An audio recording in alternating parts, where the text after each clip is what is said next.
Om Shanti Shanti Shanti.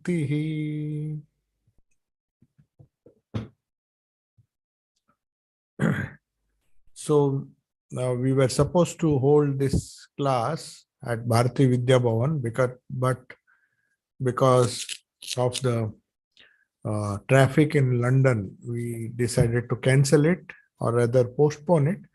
But the session continues, and we have decided to hold the session at Vedanta Center itself. So we'll go back to where we left last time in our previous alternate Saturday class. We were discussing the goal of spiritual life. And one important topic which is asked is the role of morality. Very often people think morality and spirituality are intimately connected. Morality is a means, spirituality is the goal. Being moral, the classic example we can see is that of Ishwar Chandra Vidyasagar in Sri Ramakrishna's life. Ishwar Chandra Vidyasagar was more of an atheist. He believed, because he was educated both in the traditional Indian thought as well as Western thought, he was of the belief that one does not really need to believe in a particular religion or spirituality in general, because ethics can explain everything, ethics or morality. Morality in itself was sufficient to make an individual live a very fulfilled and, you may say, a life which can be considered to be worth living. So what is the purpose of life? To lead a moral life, to lead a noble life. But what is the motivation for leading a noble or a moral life? Because in common practice we see, the more noble you are, the more perhaps circumstances may be such that you need to suffer more, because nobility comes at a price. If you want to be really unselfish, you have to sacrifice. And whether it's within the family, within society, or even if it is somebody is a global citizen, so he has to pay a price if he has to be seen as a moral person, a noble person, a good person, because the way to goodness, as it is said in our Hindu scriptures, is very difficult. The path of Shreya as opposed to Priya. In Hinduism, we believe in two paths. Nachiketa was told by Yama that there is a path of Shreya which is good, but difficult to follow. There is Priya which is pleasant. Apparently, it's a very pleasant path. The path of selfishness, normally, if you find, if you are concerned about our own self, then there is very little struggle that we need to do. It's only when you work for others, this problem comes. And that is what Ishwar Chandra Vidyasagar's life, he found out. But unfortunately, that was at a very late age. He was quite old. And somehow he got disillusioned. He had helped so many people. In the beginning, when he was young, he managed to help people. But what happens if you help people without having a proper spiritual background? Helping people is not bad. Our scripture never says, in fact, the way to spirituality is through morality. To be good to others, to be noble to others. But the goal should be clear. Swami Vivekananda, when he formulated the principles that guided the Ramakrishna mission, Ramakrishna order, based on the life and teachings of Sri Ramakrishna, his guru, he said Atmano Mokshartham came first. Jagadhitayacha was secondary. That doesn't mean Jagat Hitayacha, means for the good of the world, is a secondary ideal. It is a simultaneous ideal. And it has meaning in our life only if Atmano Mokshartham is added in the beginning. So the goal of freedom, moksha means freedom. The goal of freedom is the ultimate goal towards which all of us should move, even if we are not moving. That may not be the motive in the beginning. In the beginning, somebody may start with the ideal of doing good to the world. If you ask him, why do you want to do good work? Because I feel happy. I just want to do. But does it not involve a lot of pain to do good? Because many times people don't even uh, show their gratitude for the good they have done to them. In fact, Ishwar Chandra Vidyasagar's example is classic. He once was, he became so cynical at the end of his life. Of course, when Sri Ramakrishna came and then spoke highly of him and taught him that where should the good, the noble qualities that he has, the moral character that he has developed, or the good he was apparently trying to do to the world, what does it actually lead to? That was explained to him by Sri Ramakrishna, because he said God realization is the only goal of life. When you say God realization, it means freedom. It means mukti, moksha. It is the same. They are synonymous. When you say Ishwar Labh or God realization, Vedanta, it is the same thing.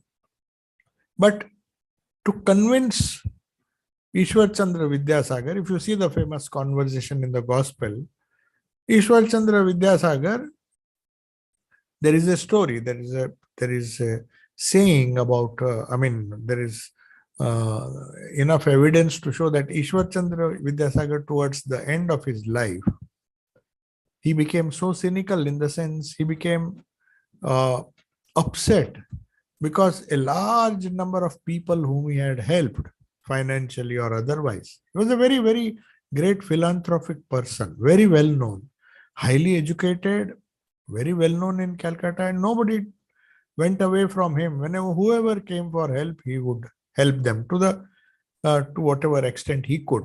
He was not a very rich man, but he did whatever he could. And then they say towards the end of his life, there's a joke that he used to often joke, and if somebody criticized him or somebody spoke ill of him, he would ask this question in front of others: oh, what good I have done to this man that he is criticizing me? Means doing good to some would evoke some kind of criticism from the people whom he has helped, was an experience which he realized towards the end of his life. He said, why are people criticizing me? I have done nothing, leave alone doing anything bad to them. He said that only the people whom I have done some good, without, of course, he expected at least a little gratitude perhaps in the initial stages, but later on he was not even bothered about that gratitude.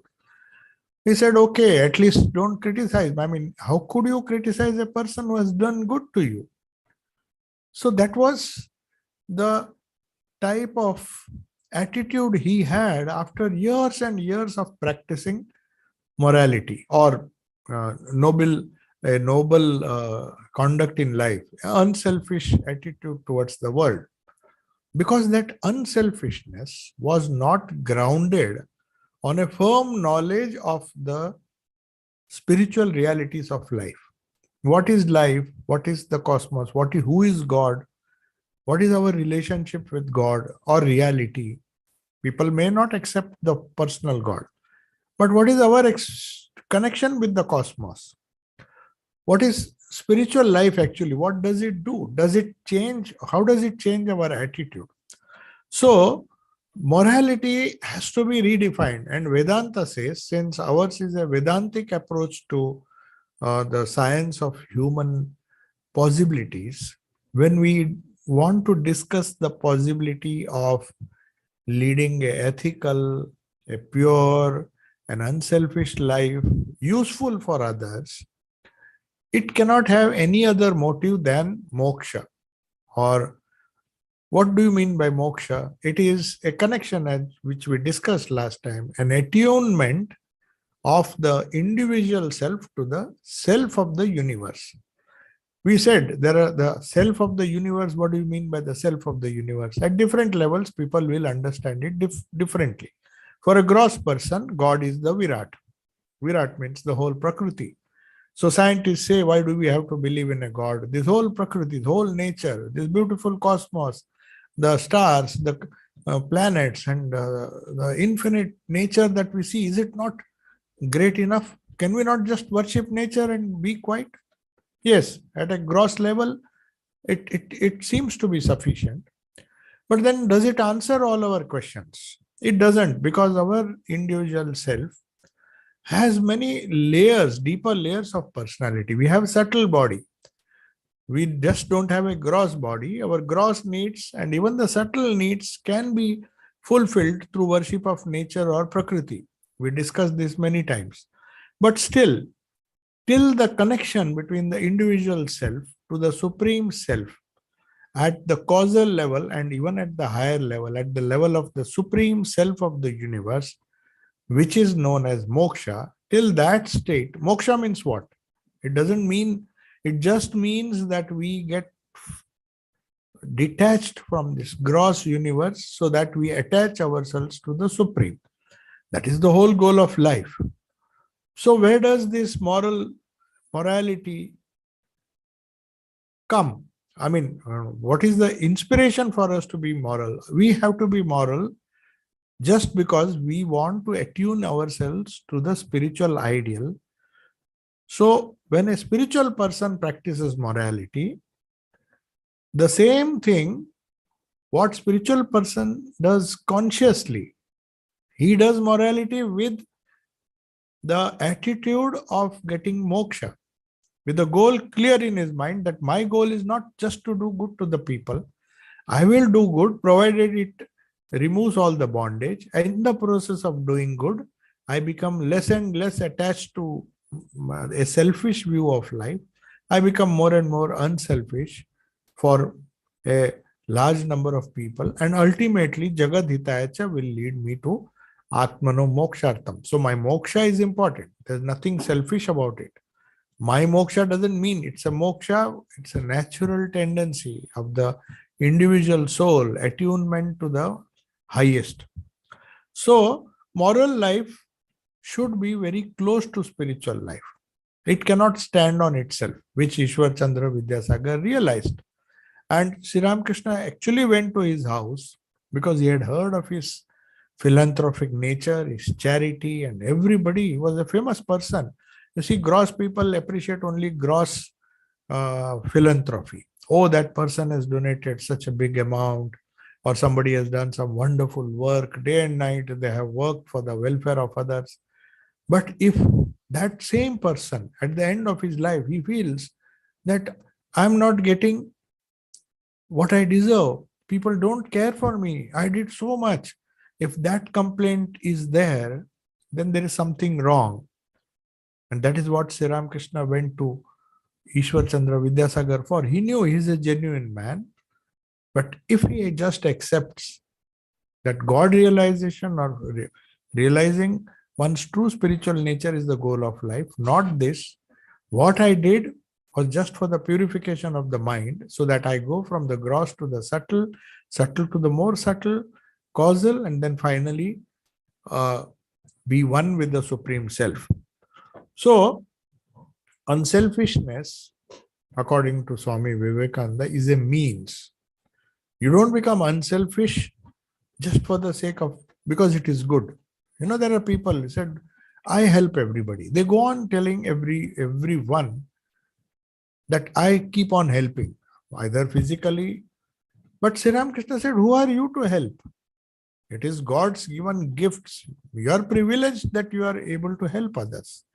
That is your privilege, because God has given you the opportunity to give help to somebody, and you have, so that's nothing of your own. So what one is expected to do is, in the process of helping others, he should remember that his goal of life is fixed once for all.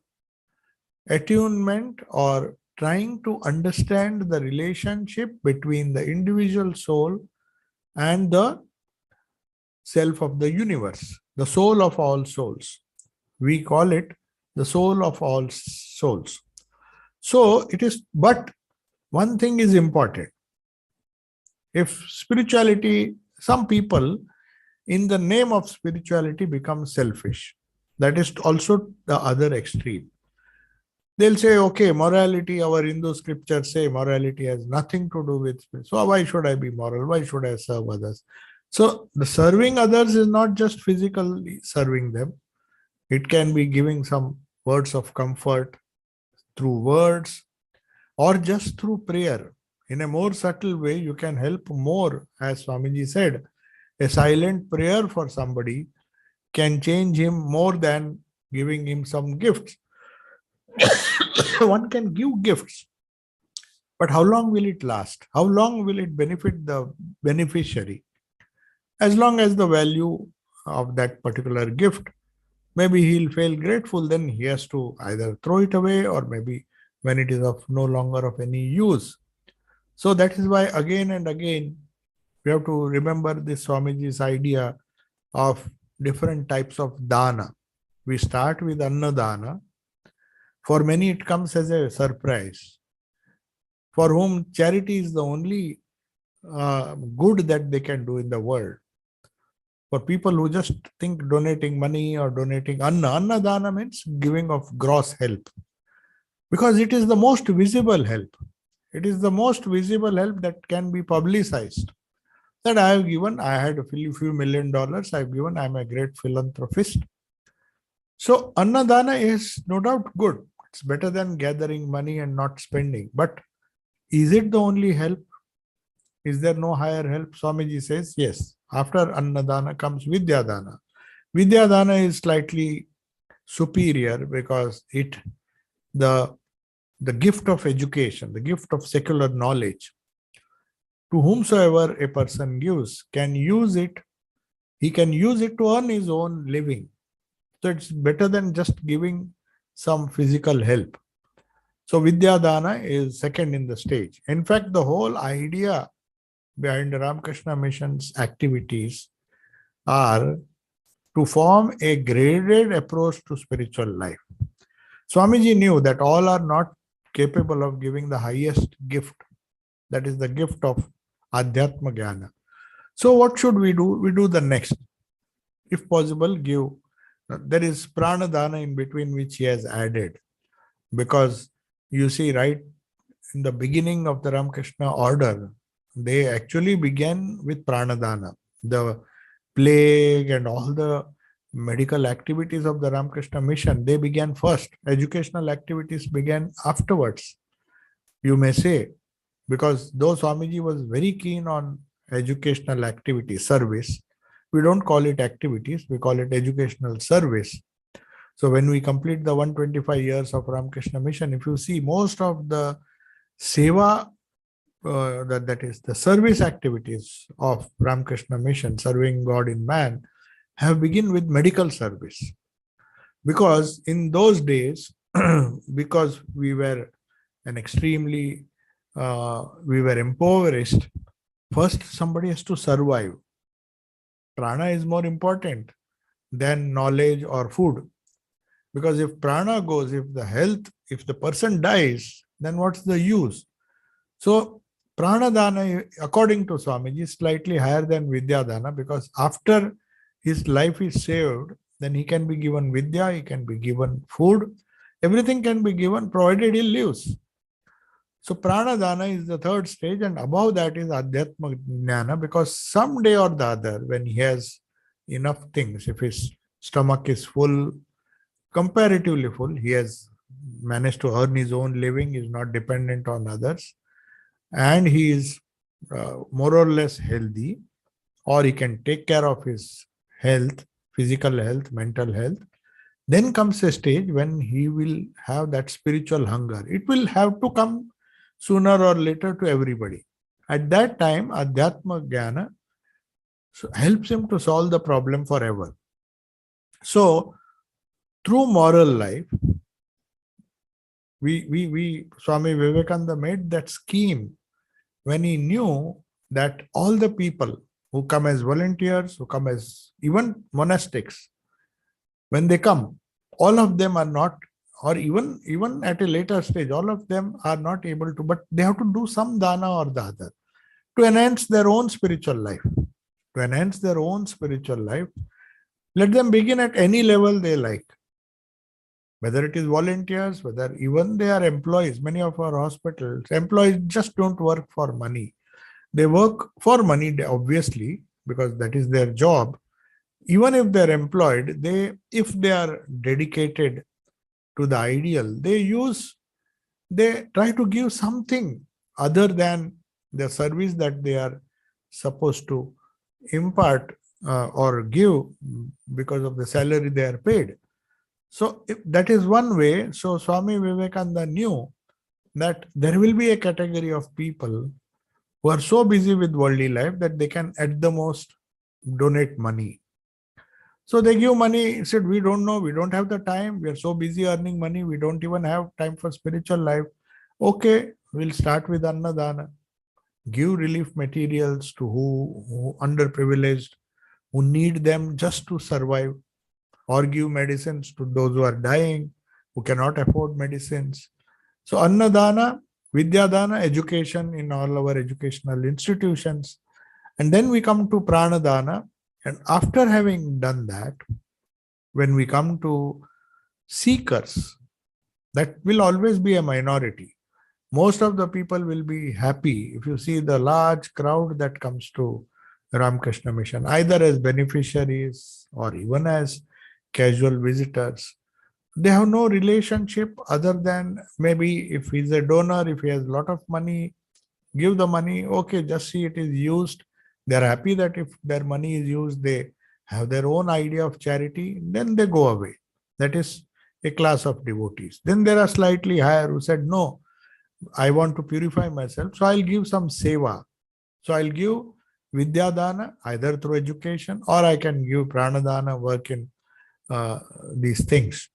So it's not necessary, but this was a model Swami Vivekananda wanted, based on the different individual capacities to lead a moral life of their choice. For some people, they are very, very happy if they give some money, maybe on a monthly basis or a yearly basis. They say, we are so busy, we can't even sit for meditation, we can't do that. But something is better than nothing. So mother knew this. She told in her typical Bengali, many people said, we are very poor, we can't do anything. You see, the rich devotees of Calcutta are giving you so much, mother, what can we do? Then mother told them very significant thing. Jar ache she mapo. Mapo means just measure out whatever you have. You give, if you have. But jar nai, suppose you don't have anything to give, anything to spare. Why do you worry? Because you can always do japa. In fact, to some, she also said that is a higher service. Japa yagna, dravya yagna is supposed to be the lowest. Dravya yagna, which people do with so much of fanfare and rituals and pouring ghee and so many things happen. And they are happy that they have done a huge yagna, spent crores of rupees. But if you see, Holy Mother says, and Gita, Holy Mother is just echoing the words of Sri Krishna in the Gita. Among all the yagnas, yagna means sacrifice, sacrifice means service, service means morality. So Gita says, among all the yagnas, I am not the dravya yagna or any other, I am japa yagna. So now you can understand the level of contribution or service a person can make. So now if we consider this, then Japa Yagna becomes far, far superior. That is why this Japa Yagna used to be conducted, because they send good vibrations in the world, not only to people around them, The vibrations are such, once they are let out in the universe, it is something like radioactivity. If there is a bomb, they say the radioactivity spreads over so much of space. Whoever comes in that zone will be affected. Like the virus, it has a capacity of 20 feet, and then all the people in that radius, they will get that. So also the japa yagna, depending on your intensity, it can reach so many people. Apparently, you have not helped anybody. You have just sat down and done some japa. So the expression, when we discuss of human possibilities, we start with physical. We have to remember this point again and again. We start with physical, we go to the subtle. The effect of japa is not only in the subtle, but also in the causal. As Holy Mother says, it is the seed. The seed has the potential to change things in the causal, our own Karana Sharira, and in the universal Karana Sharira. So all people, they gather together. Why did Swamiji start the Khandana, Bhava Bandhana? It appears to be a very same ritual, similar time everywhere in the world. Of course, the time zone changes, but at least in a particular country at a particular time, why do people just sit and keep on repeating the same arti? Can we not have variety? Can we not? It's not a musical concert. You'll find many of the centers will have only these three. Then if time permits, one or two bhajans. Otherwise, then it becomes a singing competition. A lot of bhajan sessions are held, but there's no focus. The vibrations have to be focused.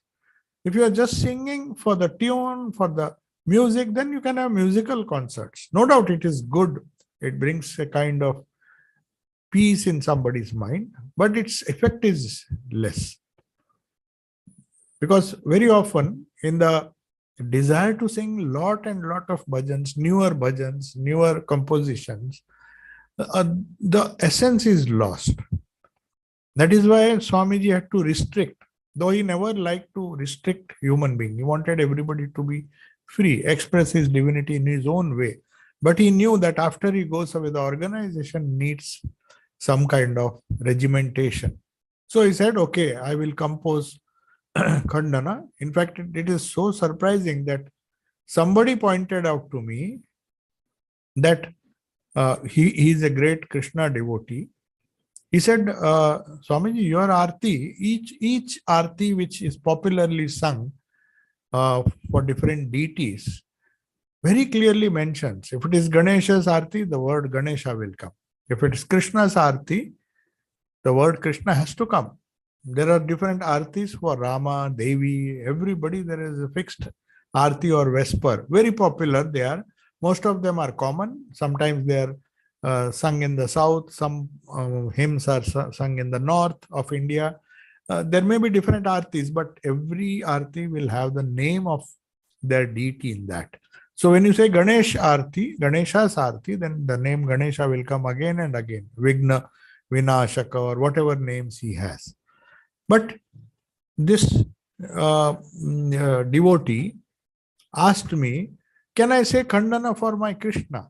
I said, why not? Because he says, I was surprised. I was looking to whom this hymn is addressed. Khandana Bhava Bandhana. If you see the whole hymn, nowhere you will find Ramakrishna's name. Prabhu is there. Namo Namo Prabhu Vakya Manatita. You are beyond thought, word and deed. So it's the formless aspect. So if it is the formless aspect, you can worship anyone. You can worship Krishna through Khandana. You can worship any god and goddess. So it is something strange that Sarva Deva Devi Swarupa. That is why we say, oh, Om Sarva Deva Devi Swarupaya, Sri Ramakrishnaya. He is not one. He is the essence of all the incarnations and all the divinities that have come to this earth from time to time. That makes him special. And the composition which was composed by Sri Ramakrishna, by Swami Vivekananda, to honor his guru, that is Sri Ramakrishna, in whose name he started the order, he made it very, very clear that his name doesn't occur directly. When I say directly, if you see every verse begins with the alphabet. And if you read the alphabets from top to bottom, you will find Om Namo Bhagavate Ramakrishnaya. The mantra is automatically included. So though individually as a word Ramakrishna doesn't appear anywhere, he includes everyone. The whole hymn to divinity. It is known as the hymn to divinity of Sri Ramakrishna. The other mantra is also there. Om Rim Ritam Tvamachalo. That is the second one which he composed. And of course, we end with the Sarva Mangala Mangalya, which is, of course, also does not mention any particular Devi. It is meant for the Shakti Swarupini, which is addressed to Holy Mother, but it is a hymn taken from the Chandi, which was not sung in those days because Holy Mother was alive. Holy Mother was alive when this Khandana and Om Rim Ritam were composed. So obviously, they had only Sri Ramakrishna's picture there. Mother was alive. It was much later after her passing away, even much later after her centenary, suddenly somebody, I mean, of course, Swamiji had pointed out her divinity long ago, Girish Ghosh and many of the direct disciples. It was only later that her picture was kept behind Sri Ramakrishna and Swamiji's picture was very strangely, there was some people who thought, how can Guru and Shishas, these photos be near each other? Then Mother interfered. Mother was still alive. You know that she lived for at least 19 years after Swamiji passed away, 18 years. So she said, no, if Sri Ramakrishna would have been alive, he would have kept Naren on his shoulders or on his head. So he should be there. So she removed all the objections. That is why you find, though Swamiji would not have liked it, but Holy Mother insisted. So now we find Ramakrishna at the center, on his left Holy Mother, and on the right Swamiji, because he understood the true significance, the universal aspect of Sri Ramakrishna, and how through him we can approach not only all the gods and goddesses, that is for people who believe in God with form, we can approach the infinite. We can do all our moral virtues. We can live at every level of life. As Vedanta says, our life begins from gross. So if you have nothing else other than gross to offer, you offer gross to your Lord. If you have something higher, education, offer that. If you have something still higher, offer that. If you don't have anything, just offer your japa, because that is at the causal level. That is the highest gift, Adhyatma Dana. So, through moral life, Vedanta and the science of human possibilities, through the science of human possibility, we start with the gross. We don't underestimate its importance, but we have to motivate people or motivate ourselves that this is not the only level that we should explore the possibilities of Vedanta. Let us go a little higher and see the light of the spirit, as we saw, percolates through all of them. Less through the gross, a little more through the mind and the buddhi, more through the buddhi. And then at the causal level, it is Ananda, the Ananda aspect which we are yearning for. Day and night, we want a little joy here, joy there. We don't find it in the gross. We try to read something, try to find it in the mind. Then when we learn a little bit of meditation, we find it in our buddhi. Still we are not happy because many people want something higher, still higher. So Vedanta says, don't stop, just go.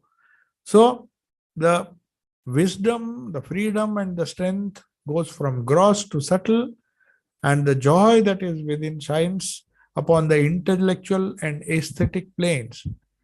You see, that is why in some religions they decorate, they have some aesthetic feeling.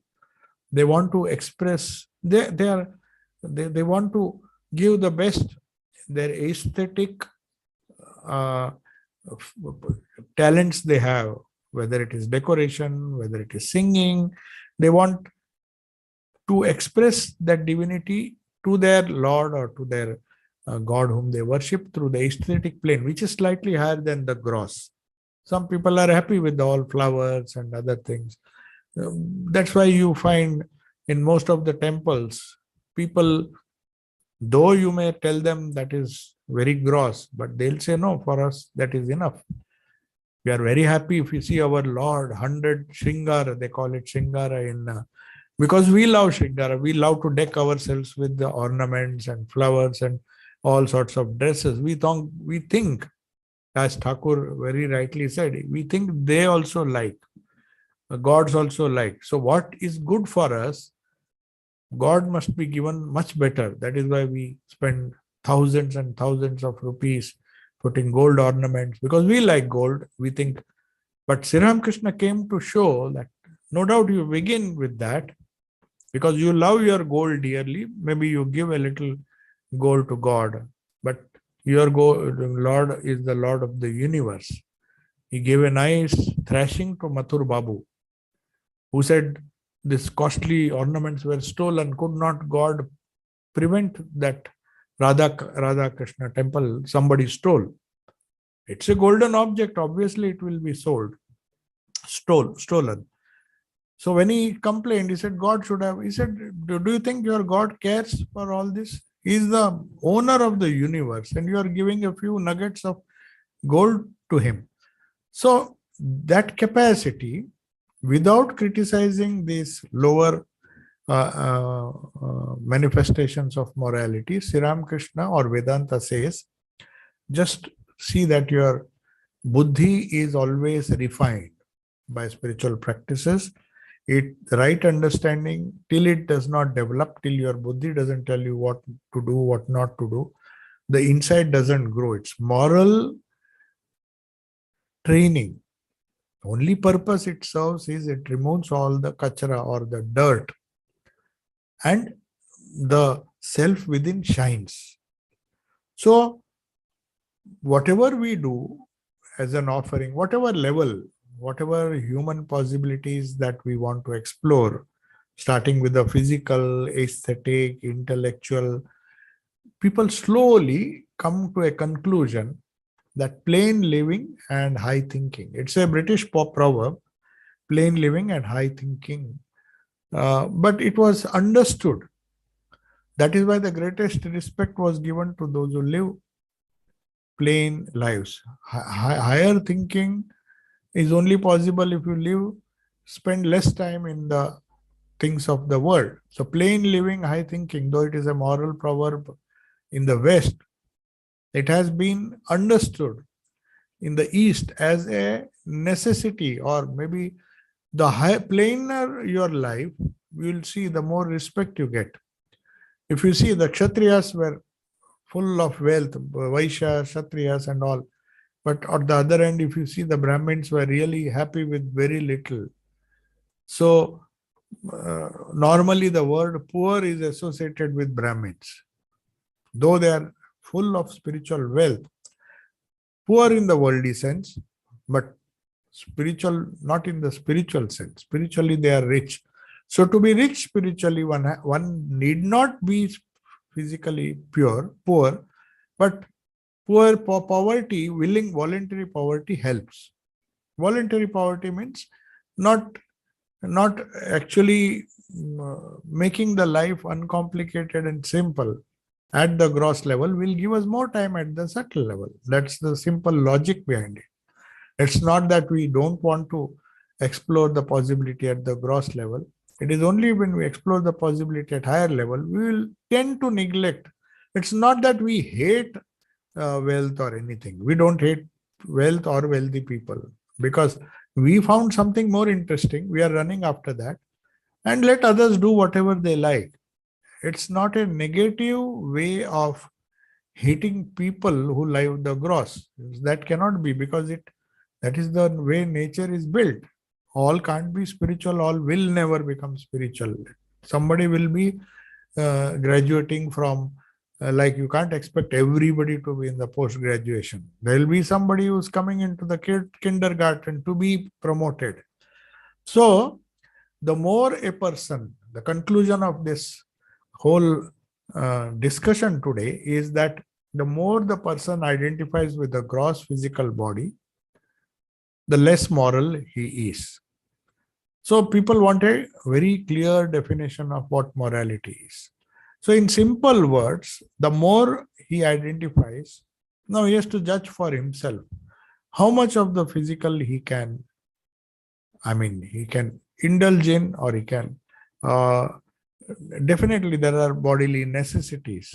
As Sri Ramakrishna Swamiji himself said, that it is only in a healthy body that a healthy mind can be cultivated. So as a covering, it is very useful. As soon we know about the rice, the husk is important. It is thrown away, but not immediately. Only when the rice is ready to be on its own, the husk can be thrown. But if you throw it when it is tender, the rice itself will not grow. So that is the idea. But focus should be on the subtle, but gross is necessary as far as keeping the subtle protected. So, if we see the root cause of why we hold on to the gross, according to Buddha, because yesterday we celebrated Buddha Jayanti, for him, he was a bit in a hurry, I think. That is why our Vedic way is a little more gradual, and it appeals to many people because many people just can't give up. He says it is an absolute delusion. The very idea of the root cause of body, ego. So he wants you first give it up and then come to me for enlightenment. No doubt what he says is true. But how many can do it? So many of course, during his time, he could influence very big kings like Ashoka and all. At least, if not to give up everything, give up many of the things. Because his message convinced these people that you don't need many things in life which will make your life complicated. You can be simple, though you don't have to positively run after giving up these things. The lesser you have, the more time you get. So to deal with the body idea, to deal with the root cause of all evils, which is the idea of the body or the gross, it's at a subjective level. It's not at an objective level. The universe will never disappear. Desires will never disappear. The objects of desire also will never disappear. You can't have an imaginary world where you can simply cut off from those things. One cannot do it. So Buddha taught that because it is the desire or the delusion-based desire, you slowly give it up. So he called it the eightfold path, the different moral values he preached. Right thinking, right doing, right sankalpa. Sankalpa means resolutions. Every time we take a sankalpa, we cannot hold on to all. But if you make repeated sankalpa, that is why in puja it begins with the sankalpa. So at least every day you begin, when you do puja, you try to imagine that whatever may be the impurity that has gathered on the physical body and the mind, for the time being, when I am doing puja, I just be free from that. So that is known as sankalpa. So right sankalpa, Buddha understood that we have to make sankalpa every day. We may fail to keep all the sankalpas. Keep on repeating, keep on repeating. So the idea that human personality, when we come to determining our role in life, our goal in life, and our attitude to when you say our attitude towards others, we really mean those people who come in contact with us. We are not talking of somebody who is maybe thousands of miles away. Yes, we can connect to him because of modern social media. We can even speak good words. It is possible now, distances have reduced. But when we speak of the people around us, our interactions with them, in a general way, Vedanta says That is what defines morality. How you behave with them and how you, with what attitude you look at them in relationship to your goal. So first thing is, if the goal is correct, if freedom is the goal, or if God realization is the goal, then all our other attitudes and view of life will be shaped by that. It may not be shaped immediately, it's a learning process. But our way of living changes. So in the West, they say man is a born philosopher. They have very popular that he wants to know everything. Even a small child, if you say do this, he'll say, why should I do it? So he wants the philosophy behind it. Then you try to explain to him. If you are genuine, then you will give him the right answer. If you just push him away and just give a vague answer, he is sooner or later is again bound to come and tell, no, this is what you said, it doesn't work.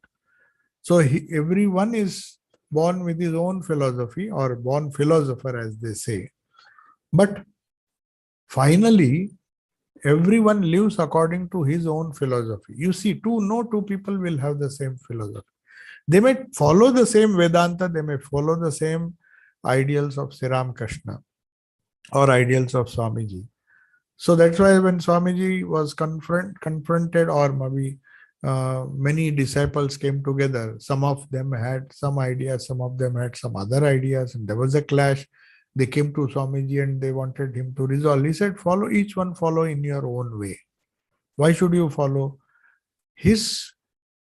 Everyone in the with the makeup of his own personality, depending on the makeup of his own personality, how much of gross he has, how much of subtle development he has, how much of spiritual development, he has his own glasses through which he sees the world. So it need not come in conflict with somebody else's. Each one has to live his own life based on what he has, and his mode of living, you may say it is sound or unsound. That all will depend on how he treats Vedanta.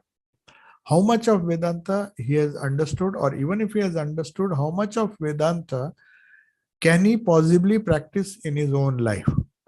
So without a firm conception, now we are coming, because in the next class we will start with the actual conception of man, because before we understand, we have to understand ourselves. So no plan of living, or no philosophy of life, or no, you may say, individual philosophy of life can be planned based on hazy concepts. So Vedanta says we'll give a very, very correct picture, or as far as possible, a very rational and nice picture of the graded constitution of a human personality. You decide how much of that gross, subtle, causal, and the spiritual you have in you, and how fast or how slow you can develop.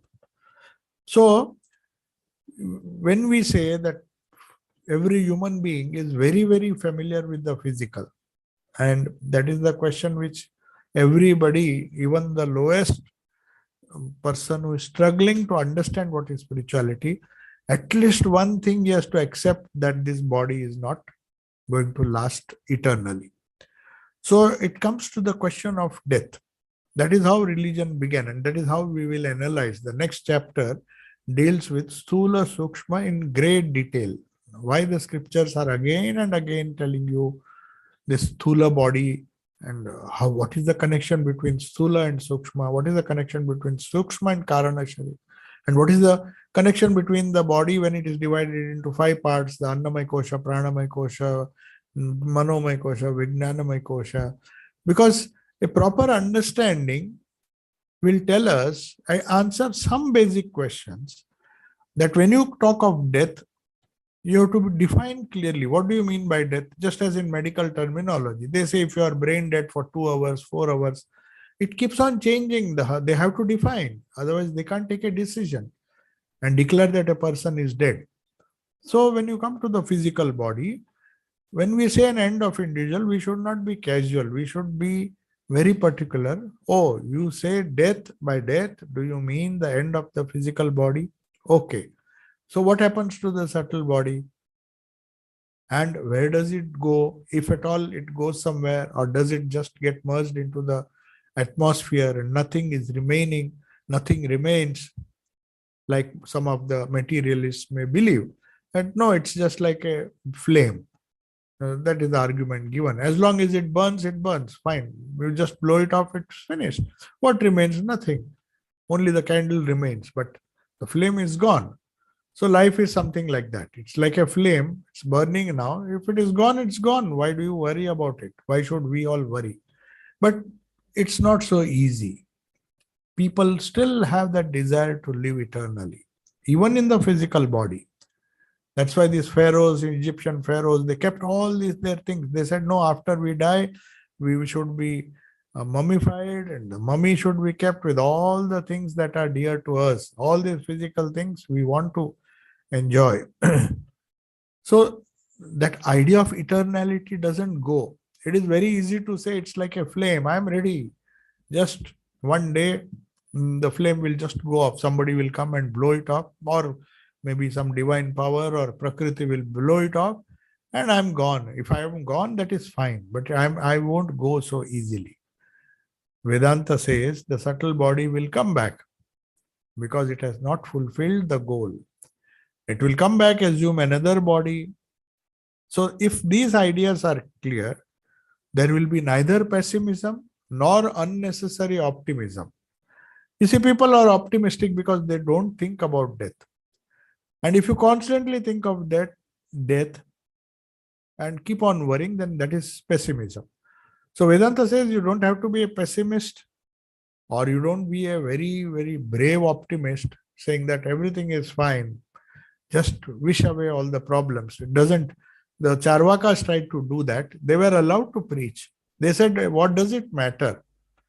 Just don't bother about all this stupid philosophy. Just borrow money if you want. If you can't enjoy money, enjoy life with your own money, borrow it. And one fine day, let people chase you. But one day you are going to die, then nothing is going to happen. So that is what they believed. In only one life, the physical life, when it is gone, you are gone. But is that true? Vedanta tells that it is not true, because they gave very sound reasons, not just the scriptures. You may say, I don't believe in the scriptures, but they logically try to explain. So all the human possibilities have to be exhausted before we undertake a study of the human possibilities that are possible. What are the different layers of our own personality which will help us to explore higher and higher possibilities? Of course, we can't jump from the gross to the spiritual, though we would like to. We all would like to become spiritual instantaneously. Maybe if Sri Ramakrishna was there, he could just skip all the steps and take us to the highest. But unfortunately, we have to go the hard way. We have to progress with our own speed. And one of the first view is that we have to be very clear that as long as we have a limited idea of our own personality, we will be subservient to this world. All our interests, all human interests of all individuals who believe in a practical or pragmatic approach to life, which they think they are sure, because the physical is the only thing they are sure of. Even the mental world, they think is not tangible. They don't know what things can do.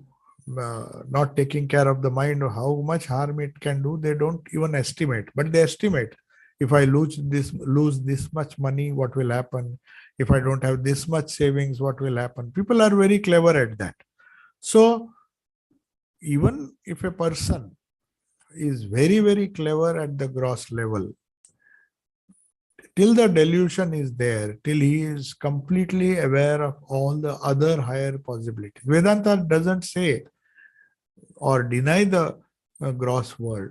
But it says just have a thorough knowledge of all the levels of existence that you have, and then decide what decision you have to take regarding yourself and regarding your attitude to the world. Otherwise, this confusion of values is going to create a situation where you will, of course, the flow of the world will take you. It is always taking you. Only a few people pause to just even think. Others think, no, let us just go with the flow. It comes, okay, fine. Going with the flow is a good thing if you are surrendered to a higher reality. Then it becomes Sharanagati. So going with the flow is fine, but the only problem is we have to go along with the flow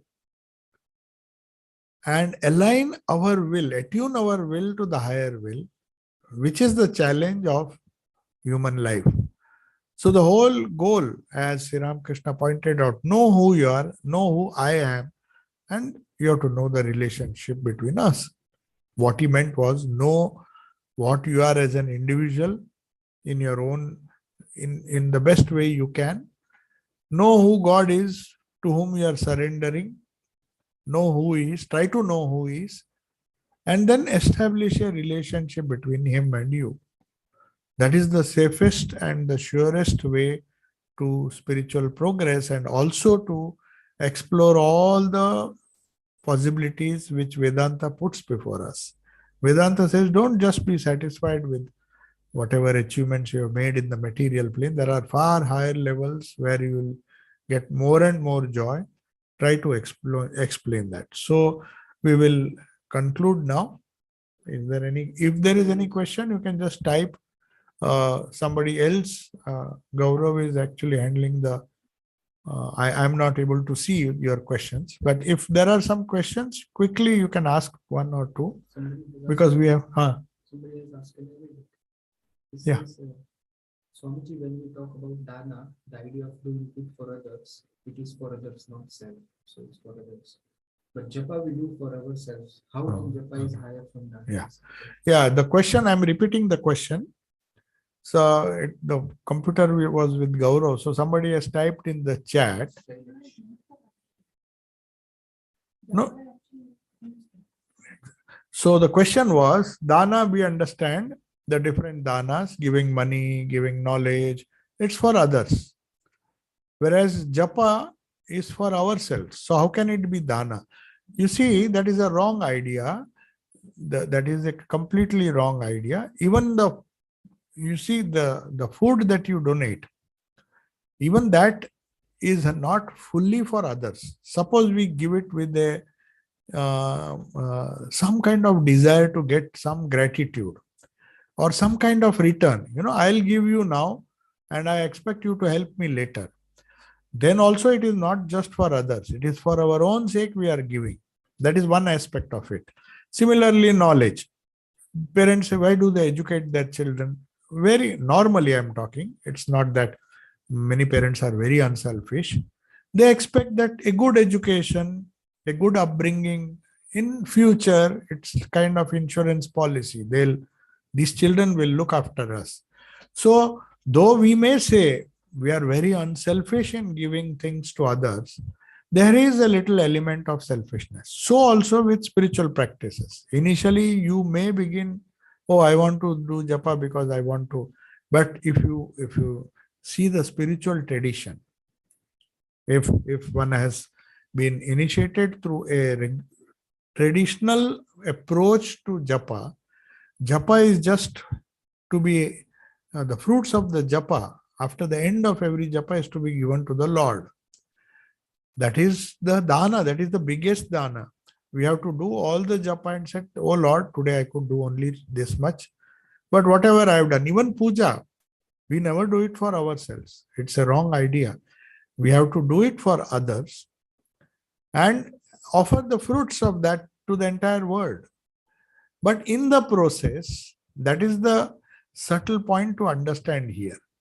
Atmano mokshartam jagadhitayacha. If you really do jagadhita, means if you do with the intention of doing it for the Lord, then the Lord takes care of your spiritual interests. Like Sri Krishna has promised in the 12th chapter, Ananyas chintayantoma ye jana paryupasate tesham nitya abhiyuktanam yoga kshemam vahamyam. I take care of their yoga.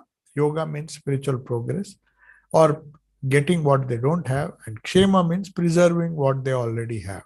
The spiritual wealth that they have gained by their good actions, and also the new spirituality, the spiritual evolution or development is known as yoga. So on one side you are doing yoga, and or one side he's supporting the Yogeshwara Krishna, or the Lord is supporting our. So we have to offer. It's a very wrong idea if japa cannot be done for oneself. Japa is a yajna. Anything that you offer as a sacrifice to the world comes back to you thousandfold. Of course, Swamiji says you should not think of what is coming back. When you give, you just give. If you always think that I am giving, even physical gifts, if you always expect that something will come back to you, then you will be very miserable. You will not donate with lot of, you won't get joy. Only when you give unconditionally, anything, whether you give physical things, whether you give emotional things, that is some feelings, some sympathy, some kindness, some nice words, even those words, it makes you automatically feel happy that, oh, today somebody came, I spoke a few words, and that person went away with some joy. So you don't normally expect that person to express his gratitude. So everything is for giving ultimately. But some people, if they expect something in return, even japa, if you expect something in return, japa, one should always remember, if that's why I told you, in any tradition, not only the Ramakrishna tradition, the fruits of the japa, fruits of the puja, fruits of anything that you do the sankalpa that I'll do it. And after the sankalpa, there are a few mantras. If you see in puja, that, oh Lord, please forgive me because I might not have done the puja properly. But anyway, whatever is there, I'm offering. And then the whole puja ritual closes. So also with japa. Japa is a yajna where instead of flowers, instead of ghee, instead of other materials which we normally offer in a sacrifice, or instead of doing seva, we are just doing japa for the welfare of the whole world. And in the process, as promised by the Lord in the Gita, we are helped. So I think, yeah, she did. Holy Mother did a lot of japa in her life because she knew the people who had taken initiation. Somebody asked, Mother, you don't need to do so much japa. You are Shakti herself. What is the need for you to practice spirituality? He says so many people come, take diksha and go. So if I do more japa, then it will benefit somebody, at least the disciples, if not everybody. But it helps everybody also in the vicinity. You see, any thought or any good thing, vibration, even a good thought, a prayer, it doesn't have to just be japa. Japa is a cryptic mantra with lot of power embedded in it. That is why it has more effect. But even a simple prayer like Gayatri mantra, what is there? It makes it creates vibrations, and people around you obviously feel that they should also do this, or they should also try it out. You see, if you see most of the houses, if the parents are highly meditative, you don't have to teach a child.